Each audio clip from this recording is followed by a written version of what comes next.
हर तरफ चर्चा हो रही है कल के रैली की, लेकिन उससे अलग हम आपको एक बात बताने जा रहे हैं। आपको याद होगा कि कानाफूसी के दौरान ही हमने आपको एक खबर बताई थी। ये खबर बिहार की राजनीति में ज़बरदस्त कानाफूसी का हिस्सा थी और हमने उसे ला करके आपके सामने रखा था और आपके विचार के लिए हमने आपके कहा जा रहा है कि रखते हुए ये आपसे मांगा भी था, आपका फीडबैक मांगा था कि क्या आप इस पर सोच रहे हैं कि नहीं सोच रहे हैं। बिहार में दो धाराएं चल रही हैं, एक महागठबंधन और दूसरी एनडीए। बाकी के लोग अलग अलग कुनबे में बिखरे हुए हैं और इसको लेकर के अब आगे की तैयारियां शुरू हो रही है। कहा यह जा रहा है कि भारतीय जनता पार्टी नीतीश कुमार की जो कमी है उसको पूरा करने के लिए अलग अलग हाथ पांव मार रही है और कई दलों को अपने पास लाना चाहती है। लेकिन जिस तरह की बातें कल नजर आई, उसने फिर एक महीना पहले जो हमने आपको खबर दिखाई थी भारत लाइव के माध्यम से, उस खबर पर मुहर लगती हुई नजर आ रही है। खबर यह है कि एक तरफ जहां नीतीश कुमार खुले मंच से ये कहते हो कि जीतन राम मांझी को उस खेमे के लोग अपने तरफ बुला रहे हैं, जाइएगा मौत, इसका सीधा मतलब है कि हमारी जो बात थी उसमें दम था। हमने जो आपको खबर बताई थी कि जीतन राम मांझी पर ऑफर का असर पड़ा है और उस ऑफर को स्वीकार कर सकते हैं। नीतीश कुमार ने भरे मंच से जब समझिए हजारों की संख्या में लोग सभा में उपस्थित हों, आम जनता हो, तो ऐसी बातें निश्चित रूप से असर डालती हैं। नीतीश कुमार द्वारा कहे गए ये शब्द इस बात की तरफ इशारा करते हैं कि महागठबंधन में सब कुछ ठीक ठाक नहीं है। तो वहीं कांग्रेस जो कि कल काफ़ी परेशान नजर आ रही थी, हालांकि अखिलेश सिंह ने सब कुछ ठीक होने का रखने का कोशिश किया, लेकिन अखिलेश सिंह एक मजे हुए नेता हैं। वो जानते हैं कि कब क्या कैसे और किस तरह से रखना है। कांग्रेस के पक्ष को रखते हुए उन्होंने कोशिश किया बैलेंस बनाने का कि महागठबंधन के भीतर बैलेंस बने, लेकिन उनके चेहरे के भाव और बॉडी लैंग्वेज बता रहे थे कि वो असहज हैं। इन लोगों के बीच में वो फंस करके जो उनका मेन मोटिव है वो पूरा नहीं कर पा रहे हैं और भारतीय जनता पार्टी के सामने अगर कोई मजबूती से खड़ा रहेगा तो वो नीतीश कुमार, तेजस्वी यादव नहीं बल्कि कांग्रेस को तैयार होना पड़ेगा और ये बातें समझना बहुत ज़रूरी है। हालांकि इस बीच में कई ऐसी बातें आई हैं और कहा गया है, कांग्रेस ने ये बात अब कह भी दिया है कि अगर भारतीय जनता पार्टी को सत्ता से बेदखल करना है तो उसके लिए वो हर तरह की कुर्बानी देने के लिए तैयार है। लेकिन क्या इतना सब कुछ करने के बाद विपक्षी एकता के लिए जो G23 की बात कर रही थी सोनिया गांधी, उसमें वो ये बात स्वीकार करेंगी कि राहुल गांधी जो इतनी बड़ी बड़ी दाढ़ियां बढ़ा लिए हैं, इतना ज़्यादा उन्होंने लोगों को एकजुट करने का और फिर से पुरानी लगभग 137 साल पुरानी कांग्रेस को जीवित करने का एक अभियान चलाया है, वो इतना आसानी से छोड़ देंगे? कहने और करने में बड़ा अंतर होता है। लेकिन इन सब बातों के साथ साथ जो कल की कुछ बातें हुई, उसने मुहर लगा दिया कि दो फ्रंट नहीं, महागठबंधन और एनडीए नहीं, एक तीसरा फ्रंट भी तैयार होने के दिशा में बड़ी तेजी से आगे बढ़ रहा है। सबके सताए हुए सब हैं। नीतीश कुमार भले ही इस पाले से उस पाले में जाएं, लेकिन कार्यकर्ताओं पर क्या असर पड़ता है ये सभी जानते हैं। हाल फिलहाल में आज से 7 महीना पहले नीतीश कुमार जिस राष्ट्रीय जनता दल को पानी पी पी करके कोसते थे, आज उसी राष्ट्रीय जनता दल को कंधे पे उठा के घूम रहे हैं और जिस कांग्रेस को लेकर के वो कई तरह की बातें करते थे, वो कांग्रेस भी आज उनके खेमे का हिस्सा है। तो दूसरी तरफ जिस एनडीए के साथ उन्होंने अपने सत्ता और राजनीति की शुरुआत की, वो आज उनके लिए सबसे ज्यादा विरोध का कारण बन गई है। उनके शब्दों की मर्यादाएं टूट जाती हैं भारतीय जनता पार्टी को कोसने में और उसे सांप्रदायिक पार्टी बताते हैं, जिसके साथ ज्यादा नहीं तो कम से कम बिहार में तो 17 साल से जरूर है, अगर एक आध 2 साल की बात छोड़ दे तो ऐसी स्थिति में क्या नीतीश कुमार इन सांप्रदायिक शक्तियों के साथ, जिसे भाजपा कहते हैं, नीतीश कुमार समझौता कर लिए थे? बिहार के पिछड़ेपन होने का कारण यही था क्या सिर्फ और सिर्फ बिहार को विशेष राज्य का दर्जा का शगुफा फेंका जाता था? अब ऐसी स्थिति में बिहार की जनता असमंजस में है कि जब दोनों ही गलत है तो फिर तीसरा क्या होगा? इसकी एक नई धारा शुरू हो चुकी है।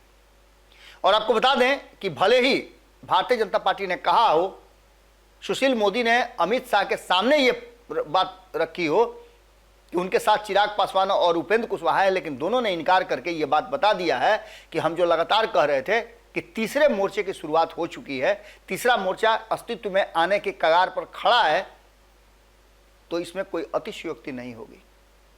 हमने आपको बताया था कि जिस तरह से जनता दल यूनाइटेड के भीतर अलग थलग पड़ गए हैं, उपेंद्र कुशवाहा अपने लिए नई राह खोज रहे हैं और उन्होंने खोज लिया। जिस तरह से चिराग पासवान उपेक्षित हुए हैं एनडीए के द्वारा, जिसमें नीतीश कुमार भी हैं और भारतीय जनता पार्टी भी है, आज जिस तरह से वो तेजी से आगे बढ़ रहे हैं और उनके समर्थन में बिहार का हर वर्ग मजबूती के साथ खड़ा होता नजर आ रहा है। कई रैलियां हुई, कल ही की रैली में आप देख लीजिए कि क्या कुछ हुआ। एक तरफ महागठबंधन दावा कर रहा था कि सबसे बड़ी रैली हमारी है, दूसरी तरफ भारतीय जनता पार्टी का दावा था कि सबसे बड़ी हमारी रैली है, लेकिन बिना पैसा दिए, बिना कोई विशेष कुछ किए, चिराग पासवान की सभा में सबसे ज्यादा लोगों का होना यह बता रहा था कि चिराग पासवान अब स्थापित नेताओं में से एक हैं बिहार के। तो तीसरी धारा जो है उसमें आप देख रहे होंगे कि अपने शरीर का वजन घटा लिया है, चलते चलते एक ऐसे स्टेज पर पहुंच गए हैं जहां बिहार को बदलने की बात कर रहे हैं प्रशांत किशोर। प्रशांत किशोर भी उसी धारा के हैं जो न महागठबंधन और न एनडीए, दोनों से अलग बिहार को बदलने की कवायद में लगे हुए हैं। और यह मुहिम रंग दिखा सकती है, क्योंकि एक तरफ चिराग पासवान लगातार बिहार की जनता से इंटरेक्ट कर रहे हैं, हर छोटी बड़ी घटना पे वो पहुंच रहे हैं, तो दूसरी तरफ जो हमारे पूर्वज हैं उनको नमन करने के लिए, विरासत को बचाने के लिए उपेंद्र कुशवाहा भी यात्रा पर निकलने वाले हैं। तो तीसरी सबसे महत्वपूर्ण बात है कि जिस जीतन राम मांझी को भरे मंच से नीतीश कुमार ने शक के नजर से देखा, क्या वो और उनको, उनकी पार्टी को एनडीए में या महागठबंधन में जाने का कोई सवाल है या उन्हें जाना चाहिए? क्या महागठबंधन में रुकने का उनके पास कोई वैधानिक मायने मतलब है? क्योंकि जब मुखिया ही उनको, उन पर शक की निगाह से देख रहा है, तो निश्चित रूप से उनको अपने लिए रास्ता चुनना होगा और शायद वो तीसरे मोर्चे का रास्ता हो सकता है, क्योंकि यहां उनकी मनसा पूरी हो सकती है। तो सबसे बड़ी बात है कि आखिर मुकेश सहनी क्या करेंगे। कहा यह जा रहा है कि महागठबंधन ने तो उन्हें ठुकरा दिया। कल एक दिन पहले ही तेजस्वी यादव ने उनके महत्वाकांक्षा को लेकर के कहा कि उनको समाज के लिए कुछ नहीं करना है, व्यक्तिगत महत्वाकांक्षा उनकी इतनी बड़ी है कि वो किसी के साथ जुड़ करके नहीं रह सकते हैं। जबकि 2 दिन पहले ही हंस हंस के बात करते हुए एक वरिष्ठ पत्रकार की सुपुत्री की शादी में दोनों को देखा गया। एक तरफ बैठे हुए थे तेजस्वी यादव, दूसरी तरफ मुकेश सहनी थे, दोनों हंस हंस के बात कर रहे थे, लेकिन राजनीतिक बातें कुछ अलग होती है। मुकेश सहनी भी एक तरफ भारतीय जनता पार्टी उन्हें खींच रही है, तो दूसरी तरफ महागठबंधन के लिए वो इंतजार कर रहे थे, लेकिन बात नहीं बनी। तो क्या तीसरे जो धारा है उसके तरफ वो शिफ्ट कर सकते हैं? बिहार की राजनीति में कानाफूसी जबरदस्त शुरू हो गई है और कल जो रैलियां हुई, जिसमें दोनों बड़े गठबंधन की रैलियों को कहीं ना कहीं चिराग पासवान ने ध्वस्त कर दिया। और आज जब आपसे हमारी बातचीत हो रही है तो जीतन राम मांझी के सुपुत्र सुमन मांझी भी एक बड़ी रैली कर रहे हैं और उस रैली से वो भी एक संदेश देना चाहते हैं कि उनके पास भी लोग हैं। इन सारी चीजों को, सारी बातों को एक किनारे पर रख दें तो एक बात साफ नजर आता है कि सपना सबका टूटने वाला है। जहां एक तरफ तेजस्वी यादव के मुख्यमंत्री बनने का सपना नीतीश कुमार ने तो पहले ही उसमें आग लगा दिया है, अब उसमें घी डालने का काम भारतीय जनता पार्टी कर रही है। तो तीसरे मोर्चे के जो लोग हैं वो तो पूरी तरह से निरस्त कर चुके हैं। जीतन राम मांझी ने स्पष्ट कर दिया है कि उनके पुत्र कैसे बन सकते हैं। मेरे पुत्र में वो काबिलियत है कि वो उनको टीच कर सकता है। तो ऐसी स्थिति में उनके मुख्यमंत्री बनने के रास्ते पर विराम लगा दिया है। इस बात को लेकर के मुकेश सहनी तैयार नहीं है कि आखिर बिहार के मुख्यमंत्री वो क्यों होंगे, हम उनसे ज़्यादा ताकतवर हैं, हम उनसे ज़्यादा सफल रहेंगे, एक बिजनेसमैन के रूप में हमने अच्छा किया है, हम मुख्यमंत्री बन सकते हैं। तो उपेंद्र कुशवाहा दूसरी तरफ पूरी तरह से तैयार बैठे हैं कि बिहार का कमान उनके हाथ में दीजिए, दो भाइयों ने कर लिया, अब तीसरे को दे करके देखिए, बिहार को हम बदल देंगे। बात यही होती तो खत्म हो जाती। लेकिन उसके साथ साथ भारतीय जनता पार्टी और महागठबंधन के दावों से अलग, दोनों को अच्छी तरह से देखने, समझने और परखने वाले, दोनों के लिए रणनीतियां बनाने वाले प्रशांत किशोर भी इंतजार कर रहे हैं कि बिहार को एक ऐसा कुशल शासक चाहिए जो बिहार को बदल दे। उनके पास योजनाएं हैं और उस योजनाओं को लेकर के वो लगातार कहीं ना कहीं अब भारतीय जनता पार्टी, नीतीश कुमार, तेजस्वी यादव इन सब से अलग की राजनीति कर रहे हैं। लेकिन उन्होंने एक बार भी इन सब के बारे में नहीं बोला। न उपेंद्र कुशवाहा के बारे में उन्होंने कभी कोई ऐसी बातें बोली जो कि दोनों को आमने सामने हो तो नजर चुराने की जरूरत हो। चिराग पासवान के लिए कभी ऐसा शब्द का यूज नहीं किया है। उसके साथ साथ कांग्रेस के लिए उन्होंने कभी यूज नहीं किया है। हम बात तब की कर रहे हैं जब वो किसी भी गठबंधन या किसी के लिए काम नहीं कर रहे हैं, जबकि बिहार को एक अलग बिहार बनाने की कोशिश में लगे हुए जनसुराज यात्रा के दौरान। तो उसके साथ साथ जीतन राम मांझी हो या फिर मुकेश सहनी हो, इन सभी का कहीं ना कहीं एक दूसरे से टाई अप और बातचीत जरूर है। तो क्या बिहार में एक नई धारा शुरू होगी? ये सवाल बड़ा है। और आपको भी लगता है कि अगर ये तीसरा मोर्चा ज़्यादा कारगर होने जा रहा है तो निश्चित रूप से आपको भी पहल करनी चाहिए।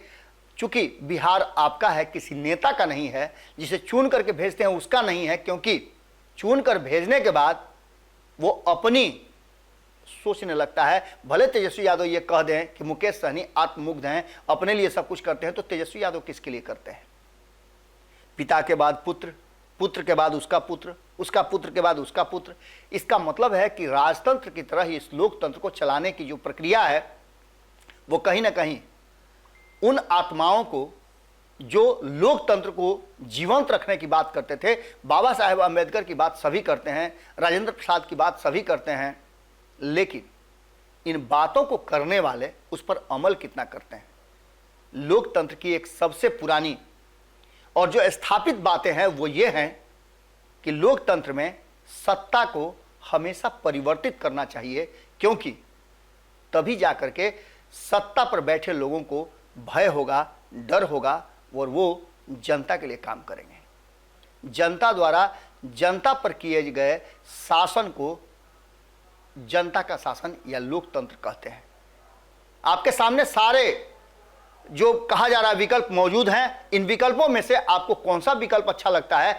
आप क्या सोचते हैं? क्या बिहार में एक तीसरी ऐसी धारा बननी चाहिए जो नई सोच के साथ बिहार को बदलने की कोशिश कर सकता है, बिहार को बदल सकता है? सवाल के साथ आपको छोड़ के जा रहे हैं। आज के कानाफूसी में हम यहीं विदा लेंगे, कल फिर मुलाकात होगी। लेकिन आज चूंकि रविवार है और आपके पास समय भी है, पूरा एपिसोड देखने के बाद आप एक बार जरूर अपने विचार लिखिएगा। बहुत बहुत धन्यवाद, नमस्कार। अगर ये वीडियो पसंद आई और वह बिहार के राजनीति और बिहारियत से सरोकार रखेनी तो सब्सक्राइब बटन दबा के चैनल के सब्सक्राइब कर ली। ओजे एगो घंटी बा, ओकरा बटन दबा देला से कुल सटीक और मारक खबर रुआ मुफ्त में मिल जाई। अगर रुआ पत्रकारिता के हमनी के नया प्रयोग में सहयोग कर चाहतानी तो ज्वाइन बटन दबा दी। पेटीएम नंबर नोट कर ली 9386816700। धन्यवाद।